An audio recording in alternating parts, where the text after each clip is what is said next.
Sahara කාන්තාරය කිව්වාම ගොඩක් අයට මතක් වෙන්නේ අධික උණුසුමක් තියෙන වැලි සහිත මුඩු භූමියක්. හැබැයි අපිට තව ටික කාලයක් යනකොට මේ භූම් ප්‍රදේශය ගැන මීට වඩා වෙනස් විදිහකට හිතන්න සිද්ධ වෙයි. මොකද දැන් වෙනකොට සහරා කාන්තාරය හරිතකරණය කිරීම සඳහා අවධානය යොමු වෙලා තියෙනවා වගේම දැනටමත් ගොවිබිම් ගණනාවක් මේ තුල පවත්වාගෙන යනවා. ඉතින් අපි දැන් බලමු මුඩු කාන්තාර බිමක් කොහොමද වනාන්තරයක් බවට පත් කරන්න කියලා. ඉතින් ඒ ගැන සම්පූර්ණ විස්තර දැනගන්න මේ වීඩියෝ එක ඉවර වෙනකම්ම අපිත් එක්ක රැඳිලා ඉන්න.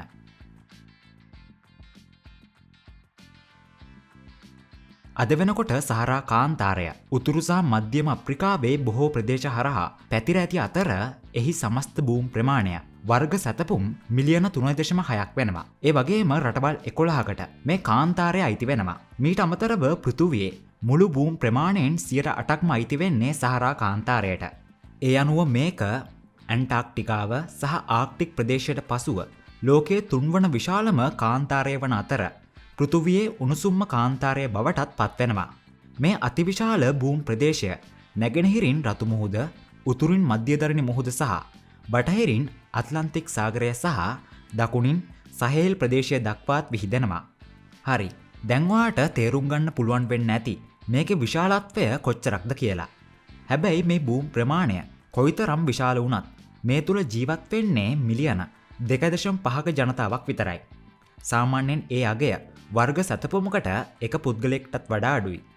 ඒත් අපේ රටේ එක් වර්ග සතපුමක් තුල පුද්ගලයන් 370ක් පමණ ජීවත් වෙනවා. භූ විද්‍යාඥයන්ට අනුව මේ කාන්තාරයෙන් හරි අඩකට ආසන්න ප්‍රමාණයක් අධිශුෂ්ක භූමියක් විදිහට සලකනවා. මේ නිසා මේ භූමිය තුල කිසිම වෘක්ෂ ලතාවක් නැහැ.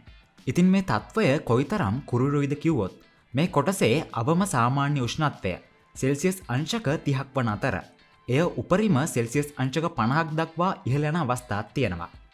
හැබැයි ගවේෂණ කටයුතු සිදු කරපු සමස්ත ඉතිහාසය තුල මේ කාන්තාරයෙන් වාර්තා වුණු උපරිම උෂ්ණත්වය සටහන් වුණේ සෙල්සියස් අංශක 58ක් විදිහට. ඒ වගේම මේ කලාපයේ සාමාන්‍ය ආර්ද්‍රතාවය 25ක් පමණයි. ආර්ද්‍රතාවය කියන්නේ වායුගෝලයේ අඩංගු ජල වාෂ්ප ප්‍රමාණයට. ලෝකයේ අනිත් ප්‍රදේශවල මේ ආර්ද්‍රතා මට්ටම් පවතින්නේ 80ක් තරම් ඉහළ අගයක. සූර්යාලෝකයේ සමග ජලය වාෂ්පීකරණය වෙලා ඒවා ඝනීභවනය වෙලා වලාකුළු සෑදුනත් සහරා කලාපයේ අඩු ආර්ද්‍රතාවයේ හින්දා සීමිත වලාකුළු ප්‍රමාණයක් විතරයි ඉහළ අහසේ දකින්න හම්බ වෙන්නේ. ඉතින් වලාකුළු නැහැ කියන්නේ වර්ෂාව ලැබෙන්නේ නැහැ කියන එක. ඇත්තටම සහරා කාන්තාරයෙන් වැඩි කොටසකට වසරකට අඟල් 3කටත් වඩා අඩු වර්ෂාපතනයක් තමයි ලැබෙන්නේ. ඒ හින්දා තමයි සහරාව තුල කිසිම සතෙකුට සහ ගහකොළකට පවතින්න බැරි. හැබැයි දවසින් දවස සහරා කාන්තාරයේ ප්‍රමාණය වැඩි වෙමින් පවතිනවා. මේ තත්වයට පළමු හේතුව විදිහට සහරාවේ එඩේර ජීවිතයක් ගත කරන පුද්ගලයන් පශු සම්පත් අධික ලෙස ජනාකීර්ණ කිරීම හඳුන්වා දෙන්න පුළුවන්. එක්සත් ජාතීන්ගේ සංගණනවලට අනුව සහරා කලාපය අවට තියෙන සහේල් කියන ප්‍රදේශය තුල තියෙන ගස්කොළන් ප්‍රමාණය වගේ දෙගුණයකටත් වඩා වැඩි සතුන් ප්‍රමාණයක් මෙහි ජීවත් වෙනවා. මේ සතුන් වේගයෙන් මේ ශාක ප්‍රමාණය ආහාරයට ගැනීම හින්දා මේ ඉතුරු වෙලා තියෙන අවසන් ගස්කොළන් ප්‍රමාණයත් වේගයෙන් අහිමි වේගන යනවා. 20 වන සියවසේ අගභාගයේදී සහරාවට පහළින් තියෙන මේ සහේල් කලාපයට ලැබුණු වර්ෂාපතනය 30කින් පමණ අඩු වෙලා තියෙනවා. ඒ වගේම කලින් මෙහි තිබුණු උෂ්ණත්වයට වඩා සෙල්සියස් අංශක 1.5කින් පමණ මෙහි උෂ්ණත්වයත් වැඩි වෙලා තියෙනවා. 2080 වෙනකොට මේ අගය සෙල්සියස් අංශක 4ක් දක්වා ඉහළ යන්න පුළුවන්. 1920 ඉඳන් 2025 දක්වා ගත වූ කාලය තුල සහරාව 10%කින් වර්ධනය වී ඇති අතර 1920 වෙනකොට කාන්තාරයක් නො වූ උතුරු අප්‍රිකාවේ ලිබියාවේ භූමියෙන් දැන් කිලෝමීටර් 482ක් සහරාවේ කොටසක් බවට පත් වෙලා තියෙනවා. ඒ හා සමානවම සහරාවේ බටහිර දෙසින් පිහිටා ඇති මාලි රාජ්‍යයේ දේශසීමා මායිමත් එක වසරකට ආසන්න වශයෙන් කිලෝමීටර් 48 බැගින් කාන්තාරකරණයට ලක්වෙමින් තියෙනවා. මේ විදිහට දිනෙන් දින කාන්තාරකරණය සිදුවීම හින්දා මේ භූමිවල වගා කටයුතු සිදු කිරීමට නොහැකි වන අතර ඒ තත්ත්වය තුළ ඒ අවට ප්‍රදේශවල ජනතාවට ආහාර සුරක්ෂිතතාවය සම්බන්ධව ගැටලු ඇතිවීමට වැඩි ඉඩකඩක් තියෙනවා. මේ තත්ත්වය කොයිතරම් දරුණුවිද කිව්වොත් 2014 දී එක්සත් ජාතීන්ගේ සංවිධානය ඇස්තමේන්තු කරේ සහේල්හි මිලියන 20ක ජනතාවක් කුසගින්නෙන් පෙළෙනවා කියලා. කෘෂිකාර්මික නිෂ්පාදන පහළ වැටීම සාගතය ඉහළ යාමට ප්‍රධානම හේතුව වන අතර භෝග විකිණීම සහ පශු සම්පත් මත යැපෙන ගොවීන්ට කිසිදු ආදායමක් උපයා ගැනීමටත් මේ හරහා නොහැකි වෙනවා. හැබැයි දැන් ඔයාලට කියන්න සුබ ආරංචියක් තියෙනවා. ඒ තමයි සහරා කාන්තාරයේ ගොවිබිම් ෂේම් භූමියක් බවට පත් කිරීම සඳහා අති දැවැන්ත වැඩපිළිවෙලක් ක්‍රියාත්මක වෙනවා. මේ වැඩසටහනට මූලික වශයෙන් සහයෝගය දෙන්නේ ටෝනි රිනාඩෝ. 1957 දී උපත ලැබූ ටෝනි ඕස්ට්‍රේලියානු කෘෂි විද්‍යාඥයෙක්. ඔහු මූලික වශයෙන් භෝග නිෂ්පාදනය වැඩි දියුණු කරන්නේ කොහොමද කියලා ගොවීන්ට උපදෙස් ලබා දෙනවා. 1981 දී ටෝනි මධ්‍යම අප්‍රිකාවේ නයිජර් වෙත යාමට තීරණය කරනවා. ඒ රටේ වැඩිවන කාන්තාරකරණය වෙනස් කිරීමට උත්සාහ කිරීමේ බලාපොරොත්තුවෙන්. ටෝනි වසර දෙකක් තුළ නයිජර් වල කාන්තාර භූමිවල ගස් දහස් ගණනක් සිටුවා ඇති අතර එයින් 20%ක් පමණයි සාර්ථකව පැලවෙලා තියෙන්නේ. මේ භූමි තුළ අධික ලෙස ගස් සිටුවීම මගින් පසේ තියෙන ඉතා සීමිත පෝෂ්‍ය පදාර්ථ ප්‍රමාණයක් ක්ෂය වී යන අතර නියගේ හින්දා බීජ පැල වගා කිරීම ප්‍රායෝගිකව සිදු කරන්න බෑ. ඊට අමතරව හොඳින් වැඩුණු ගසුත් සතුන් විසින් ආහාරයට ගැනීම සිදු වුණා. ඉතින් ටෝනිගේ කාර්ය හොඳ වුණත් ඔහුට මේක දිගටම පවත්වාගෙන යන්න බැරි වුණා. හැබැයි 1983 එක දවසක් ටෝනි තමන්ගේ අසාර්ථක වනවගාව පරීක්ෂා කරමින් ඉද්දී ඔහු දකිනවා පොළොවෙන් ඉහළට ඇදිලෙන ශාකයක්. මේක හොඳින් පරීක්ෂා කරලා බැලුවාම ටෝනිට තේරෙනවා මේ කපලා දාපු ශාකයක් තමයි නැවත දළු දාන්නේ කියලා. ඒකේ අදහස පොළොව මතු පිටින් ගස් මිය ගිහිල්ලා තිබුණත් මේවායේ මූල පද්ධතිය පොළොවට නොනැසී පවතිනවා. ඒ හින්දා ටෝනි හිතුවා කාන්තාරකරණය නැවැත්වීමට අලුත් ගස් සිටුවනවා වෙනුවට මිය ගිහිල්ලා තියෙන ගස් පෝෂණය කරලා නැවත වනවගාව සිදු කරන්න. මේ ක්‍රමයට කියන්නේ Farmer Managed Natural Regeneration. එහෙම නැත්නම් FMNR ක්‍රමය කියලා. මේ ක්‍රමය හරහා භෝග අස්වැන්න වැඩි කරනවා විතරක් නෙමෙයි සමස්ත පරිසර පද්ධතියම දියුණු කරනවා. මේ විදිහට ගස් නැවත දළු දානකොට ගස්වල මුල් පස තුල ගමන් කරමින් වර්ෂාව ලැබෙන වෙලාවේදී වඩා හොඳ ජල කාන්දුවක් සිදු වෙනවා. ඊට අමතරව මේ ගස් වලින් කොළ ඇතුළු කාබනික අපද්‍රව්‍ය හෙලීම සිදු වෙනවා. ඒවා දි รา පත් වූ විට ශාක වර්ධනයට අවශ්‍ය පෝෂ්‍ය පදාර්ථත් පොළොව තුල නිර්මාණය වෙනවා. ඒ නිසා ටෝනි මේ ක්‍රමය වඩාත් හොඳින් සාර්ථකව සිදු කිරීමට උනන්දු වුණා. මේ සම්බන්ධව නයිජීරියානු ගොවීන්ට උපදෙස් ලබා දීමේ වැඩසටහන් මාලාවක්ද ක්‍රියාත්මක වුණා. ගස්වල ඉහළ කොටස් හානි වී තිබුණත් ඒවායේ මුල් බොහෝ විට ශක්තියව පවතින අතර ගසේ දුර්වල රිකිලි තෝරා බේරා කප්පාදු කිරීමෙන් පෝෂ්‍ය පදාර්ථ වඩාත් සෞඛ්‍ය සම්පන්න අතු වෙත යොමු කරන්න පුළුවන්. ඊට පස්සේ මේ ශාක සතුන්ගෙන් සහ මිනිස්සුන්ගෙන් බේරා ගැනීමට මේවා ආරක්ෂා කිරීමට කටයුතු සකස් කරලා තියෙනවා. මේ FMNR ක්‍රමය සරල ක්‍රමවේදයක් වුණු හින්දා ගොවීන් අතර මේක වේගයෙන් ව්‍යාප්ත වුණා වගේම මේක වඩාත් ලාභදායී ක්‍රමයක් වුණා. සාමාන්‍යයෙන් මේ ආකාරයට ශාක සහිත අක්කර එක්ක බිමක් පාලනය කිරීමට ඩොලර් 8ක් වගේ තමයි වැය වෙන්නේ. ඒත් අලුතින්ම ගස් සිටුවන ව්‍යාපෘතියක් සිදු කරොත් අක්කර එක්ක භූමියක් සඳහා FMNR ක්‍රමයට වඩා 36 ගුණයක් පමණ මුදල් වැය වෙනවා. ඊට අමතරව මේ FMNR ක්‍රමය යටතේ පෝෂණය කරන ශාක 100%ක් පැවතීමේ අනුපාතයක් සහිත වන අතර අලුතින්ම ගස් හිටෙව්වොත් ඒකේ පැවතීමේ අනුපාතය 120ක් වගේ තමයි වෙන්නේ. 1980 ඉඳන් මේ දක්වා ගත වූ කාලය තුල මේ FMNR ක්‍රමය හරහා අක්කර මිලියන 12ක භූමි ප්‍රමාණයක් නව වනවගා භූමි ලෙස පුනර්ජනනය කර ඇති අතර ඒ තුල ගස් මිලියන 200කට වඩා වැඩි ප්‍රමාණයක් තියෙනවා.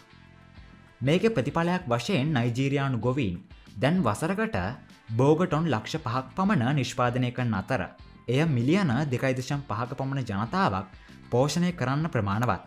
මේ සාර්ථකත්වයේ හින්දම සහරා කාන්තාරයේ බලපෑම නතර කරන්න අනෙකුත් රටවලුත් මේ FMNR ක්‍රමවේදය භාවිතා කරන්න පටන් අරගෙන තියෙනවා. උදාහරණයක් විදිහට බටහිර සෙනගාලේ කෝකිවල FMNR මගින් 2002 දී ශාක ඝනත්වය 0.4 ඉඳන් 2019 වෙනකොට 5.2ක් දක්වා ඉහළ ගිහිල්ලා තියෙනවා. සාමාන්‍යයෙන් ඒක 13 ගුණයක වැඩිවීමක්. ඒත් රිනාඩෝගේ FMNR වැඩපිළිවෙලට අමතරව මේ අප්‍රිකානු කලාපයේ මහා හරිත ප්‍රාකාරයේ හෙවත් ග්‍රේට් ග්‍රීන් වෝල් නමින් තවත් දැවන්ත ව්‍යාපෘතියක් ක්‍රියාත්මක කරනවා.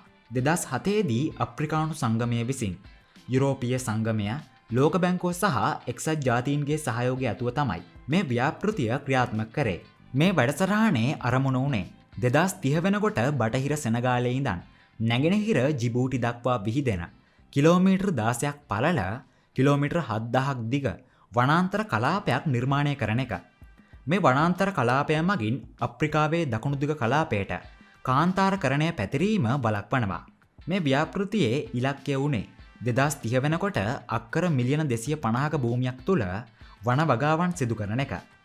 අක්කර මිලියන 250ක් කියන්නේ ප්‍රංශය වගේ දෙගුණයකටත් වඩා වැඩි භූමි ප්‍රමාණයක්.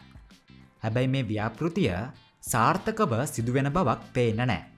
ඒකට හේතුව වුණේ මේ ව්‍යාපෘතිය සැලසුම් කිරීමට, ක්‍රියාත්මක කිරීමට සහ නඩත්තු කිරීමට මේ රටවල් වල ග්‍රාමීය ජනතාවගේ සහයෝගයක් මේ සඳහා හරියාකාරව ලබා නොගන්න එක. අනික අලුතින්ම ගස් හිටවන එක තමයි මේ ව්‍යාපෘතිය හරහා සිදු වුණේ. හැබැයි අපි වීඩියෝ එකේ මුලින්ම ඔයාලට කිව්වනේ අලුත් ගස් හිටවන එකේ තියෙන ගැටලුව. ඊට අමතරව ප්‍රජා සහභාගීත්වයක් නොතිබුණු හින්දා ගොවීන්ට මේ ව්‍යාපෘතිය තුල Tamanට තියෙන වගකීම ගැන අවබෝධයක් තිබුණේ නැහැ. ඒ හින්දා ඔවුන් මේ නව ගස් නඩත්තු කිරීමට හෝ ආරක්ෂා කිරීමට කටයුතු කරේ නැහැ. අනික බරපතලම ගැටලුව වුණේ මේ වනාන්තර පවුර ඉදිකිරීමේ ව්‍යාපෘතිය ක්‍රියාත්මක වුණේ ජනාවාස නොවූ භූමි ප්‍රදේශ තුල. කොහොමුණත් ව්‍යාපෘතිය ආරම්භ වෙලා වසර 13කට පස්සේ 2020 වෙනකොට සමස්ත ව්‍යාපෘතියෙන් 104ක පමණ ප්‍රමාණයක් විතරයි හරියාකාරව වනවගාව සිදු වෙලා තිබුණේ. ඉතින් මෙන්න මේ අසාර්ථක බව හින්දාම මේ ව්‍යාපෘතිය නව මුහුණුවරක් අරගෙන මහා පරිමාණයෙන් වනවගා කිරීම වෙනුවට ඉඩම් කළමනාකරන ප්‍රතිපත්තියක් අනුගමනය කරන ව්‍යාපෘතියක් බවට පත් වෙලා තියෙනවා. මේ නව ක්‍රමය හරහා මේ ඉඩම් වලට ජලය රැස් කිරීමේ ක්‍රමශිල්ප සහ කෘෂි වනවගාව ඇතුළත් වෙනවා. ඔයා මේ දකින්නේ ටෝලු කියූර් ලෙස හඳුන්වන සෙනගාල් වල තියෙන මේ ව්‍යාපෘතියේ එක් අදියරක්. වෘත්තාකාර උද්‍යාන සැලසුමකට අනුව මිශ්‍ර ශාක විශේෂ 60ක් පමණ ඒකාබද්ධ කරලා තමයි මේක නිර්මාණය කරලා තියෙන්නේ. මේ උද්‍යානයේ පිටත වලල්ලේ නියගයට ඔරොත්තු දෙන ගස් වෙන පැපොල්, අඹ සහ මුරුංගා වැනි ගස් සිටුවන අතර ඒවා ලොකු වෙන ශාක හින්දා හොඳ සෙවණකුත් ලැබෙනවා. මේ වෘත්තාකාර වැටි විවිධ උස මට්ටම් වලින් සමන්විත හින්දා වර්ෂාව ලැබෙන අවස්ථාවලදී ජලය උද්‍යානයේ මැද කොටසට ඇවිත් පොළොව අභ්‍යන්තරයට ගමන් කිරීම හින්දා වටා තියෙන ශාක සියල්ලටම අවශ්‍ය තෙතමනය මේ හරහා ලැබෙනවා. ඊට අමතරව මේ මැද කොටසේ ජලය රැඳෙන හින්දා ශාකවල මුල් මේ පැත්තට ගමන් කරලා මේ උද්‍යානවල ජලය රඳවා තබා ගැනීම වැඩි දියුණු කරනවා. හැබැයි මේ ටෝලු කියූර් උද්‍යාන වඩාත් ධනාත්මක ලෙස පෙනුනත් ගෙවුණු වසර 3ටම මේවා ස්ථාපිත කරලා තියෙන්නේ 23ක් විතරයි. මොකද මේ එක උද්‍යානයක් පිහිටවන්න ඩොලර් 17500ක පමණ මුදලක් අවශ්‍ය වෙනවා. ඒ වගේම අප්‍රිකාවේ රටවල් රැසක ගොවීන් තවත් ක්‍රමවේද කිහිපයක්ම වනවගා සඳහා භාවිතා කරනවා. ඒ එක් ක්‍රමයක් විදිහට භූමිය තුල අඩසඳක හැඩයට ආවාට හැරීම සිදු කරනවා. මේ විදිහට හාරනකොට එයින් ඉවත් වෙන පස් මේ වලවල් වල අරය දිගට දාලා වැහි කාලවලදී ලැබෙන ජලය මේ තුල එක් රැස් කරගන්නවා. මේවායේ ජලය රැඳුනාම එය පසට පෝෂ්‍ය පදාර්ථ අවශෝෂණය කර ගැනීම පහසු කරනවා. ඊට පස්සේ කාලයත් සමග තනකොළ සහ පඳුරු ඇතුළු විවිධ වෘක්ෂලතා මේ තුල වර්ධනය වෙනවා. චන්ද්‍රිකා ඡායාරූපවලට අනුව පෙනී යන්නේ මේ විදිහට අර්ධ වෘත්තාකාර ආවාට සකස් කිරීම හින්දා කලින් තිබුණට වඩා 50%කින් පමණ මේවායේ වෘක්ෂලතා වර්ධනය වීම වැඩි වෙලා තියෙනවා කියලා. මීට අමතරව සැයි ලෙස හඳුන්වන තවත් ක්‍රමවේදයක් මේ ගොවීන් පාවිච්චි කරනවා. මේකෙදි කරන්නේ ටිකක් වැඩි ගැඹුරක් සහිතව වලවල් කපලා ඒ තුල තමයි භෝග සිටුවන්නේ. මේ හරහාත් වර්ෂා කාලයට වැඩි ජල ප්‍රමාණයක් රඳවා ගන්න පුළුවන්. තවත් සමහර ගොවීන් මේ ක්‍රමයේ ඉදිරි පියවරක් විදිහට වලවල් වලට ගොම් පොහොර ඇතුළු සත්තුන්ගේ මලපහ වර්ග එකතු කරනවා.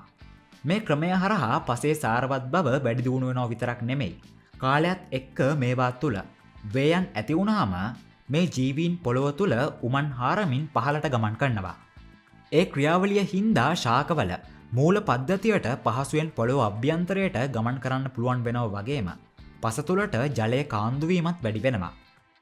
ඉතින් අපි මේ කිව්ව සියලුම ක්‍රමවේද ඔස්සේ අප්‍රිකාවේ රටවල් බොහෝමයක් 2023 වෙනකොට හායනය වුණු ඉඩම් අක්කර මිලියන 44ක් ප්‍රතිසංස්කරණය කරලා තියෙනවා.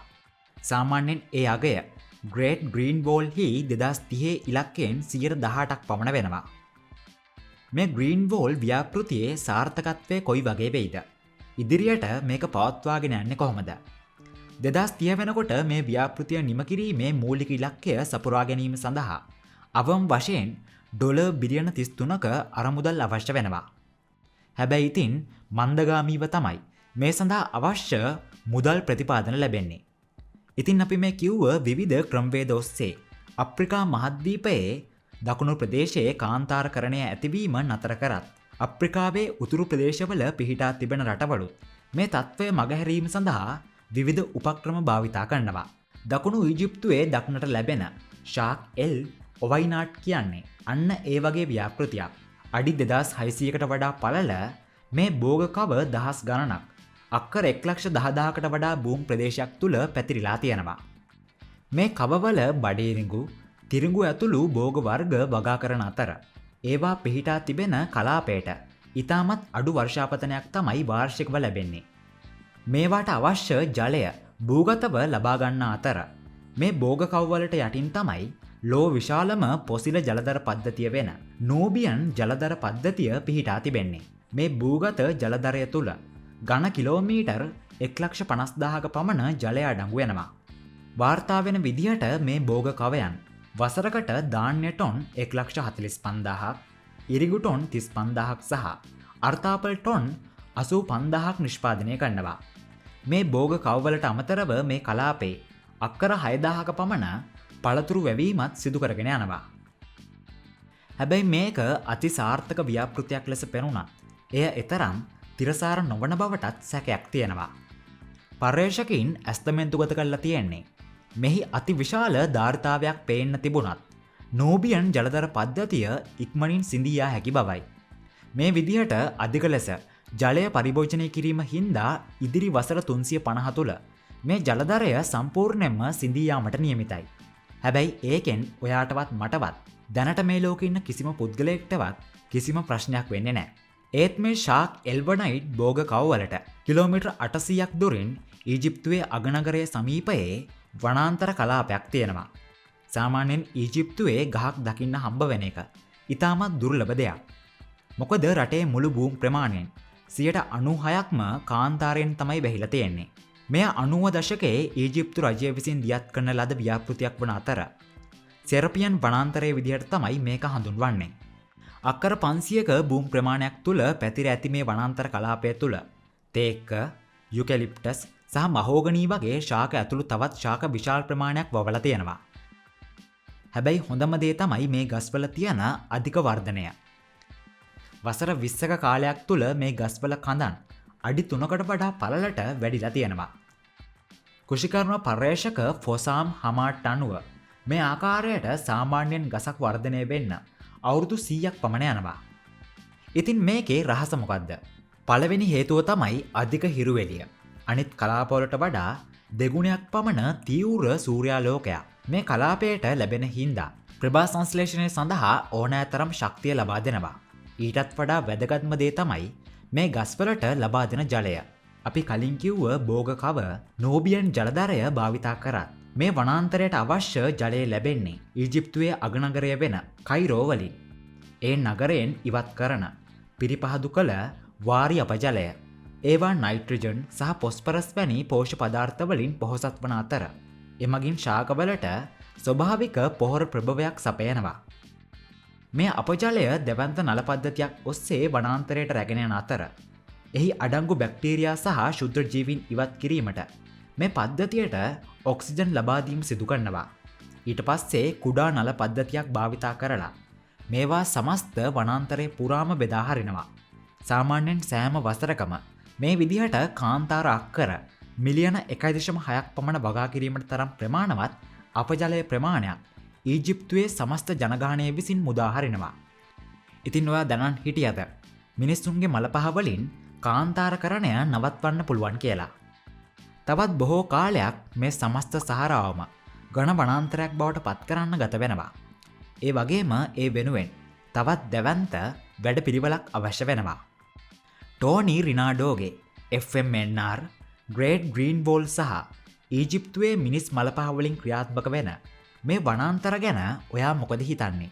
ඒ ගැන ඔයාගේ අදහස අනිවාර්යයෙන්ම පල්ලෙහෙන් කමෙන්ට් කරගෙන යන්න.